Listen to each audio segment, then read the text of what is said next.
চলে এলাম বন্ধুরা আবার একটা রেসিপি নিয়ে।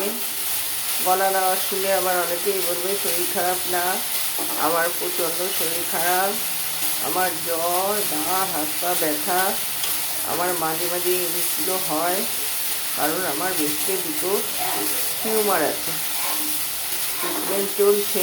তারপরে আমার হাই প্রেশার আছে, পায়ের মধ্যে দুটো হাঁটুতেই আর্থ্রাইটিস হয়ে আসছে মনে হচ্ছে পড়ে যাওয়ার পর থেকে, শীত থেকে। এইভাবেই চলছে, কিন্তু আমাদের তো হাত না নাড়লে চলবে না, সেই জন্য হাত নাড়তেই হচ্ছে। সকালে একবার হাত নেড়েছি, এখন 11টা। চলে আসো, এত আমার গল্প শুনে নিলে রেসিপিতে চলে আসো।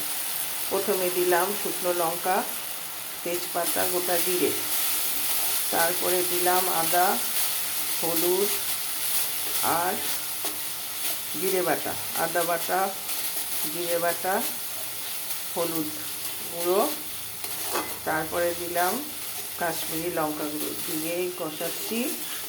কষিয়ে দিয়ে দিয়েছিলাম টমেটো পেস্ট। টমেটো পেস্টটা কষাতেই তোমাদের কাছে চলে এলাম, এসে গল্প জুড়ে দিলাম। কী রান্না করছি বলো তো? এই দেখো, এক বাটি সয়াবিন। আমার তো বাড়ির মধ্যে নিরামিষের ঘটা একটা সবসময় প্রত্যেক দিনের জন্য হয়, তার সাথে তো নিজেদেরও খাওয়ার ব্যাপার থাকে। ব্যাস, এটা দিয়ে বলতে একটা জিনিস ভুলে গেছি, দিয়েছি আজকে একটু কাঁচা লঙ্কা বাটা আর তোমার নারকেল বাটা। রোজ এক পদের নিরামিষ থেকে না সত্যিই ভালো লাগে না গো। গোলমরিচ গুঁড়োটা কম দিই, কারণ আমাদের যে একজন আছেন, দুজনই একদম ঝাল খেতে পারে না, আর একজন হুহা করে একটু খেয়ে নেয়। আর উনি তো রোগে জর্জরিত, বাইরে থেকে রোগ নিয়ে এসে ঘরে বসেছেন। উনি একদম এখন ঝাল খেতে পারেন না, তো উনি 8-10টা করে লঙ্কা যত ঝাল না হলে করতো, কিন্তু এখন খেতে পারে না রোগের ঠেলায়। আর কিচ্ছু না, রোগের ঠেলায়। আর দিয়ে দিয়েছিলাম মশলা কষানোর সময় আমার গরম মশলা গুঁড়োটা। এতদিনে যারা যারা জানো আমাকে, তারা জানো কোনটা আমার গরম মশলা গুঁড়ো, ওটা দিয়েছিলাম।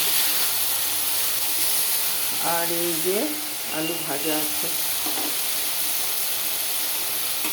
এগুলো দেবো।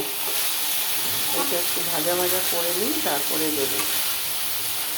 আর নুন মিষ্টি সবই দেওয়া আছে।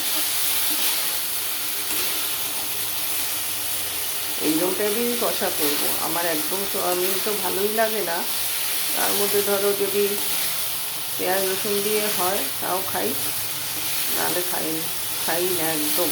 ওই তুলে নিয়ে একটা একটু দিতে হয় যেহেতু, তাই। চলো দাঁড়াও, আছি। তারপরে এই যে টিফিনের বাসন এক পটল পড়ে আছে, এগুলো দিতে হবে। সকালে এক পটল ধোয়া হয়েছে, আবার এক পটল। জলটা সয়াবিন থেকে ছেড়েছে, তো অনেকটা জল ছেড়েছে। এবারে আলু দিয়ে দেবো। হ্যাঁ, লাস্টে হয়তো আর দেখাবো না, অনেক বড় ভিডিও হয়ে গেছে, তো লাস্টে তোমার একটু কাসুরি মেথি আর গরম মশলা দিয়ে নামিয়ে নেবো। ঘিটা দিই না, ঘিরে খুব একটা আমি তরকারিতে ভালোবাসি না। আর ওই সেদ্ধ দিয়ে ঘি ছেড়ে খাই, নাহলে না। এই দেখো, আলুটা দিয়ে দিলাম। আলুটা দিয়ে কষিয়ে এইরকমই নামাবো। এই দেখো, কসুরি মেথিটা তোমাদের দেখানোর জন্যে নিয়ে এলাম, দিয়েও দিলাম। এইভাবেই কষা করে সামান্য একটু জল দেবো, দিয়ে নামিয়ে ফেলবো। হয়ে গেছে আমার রান্না। এই দেখো, এই সামান্য জল দিলাম, একটু জল দেবো, আর জল দেবো না। ওই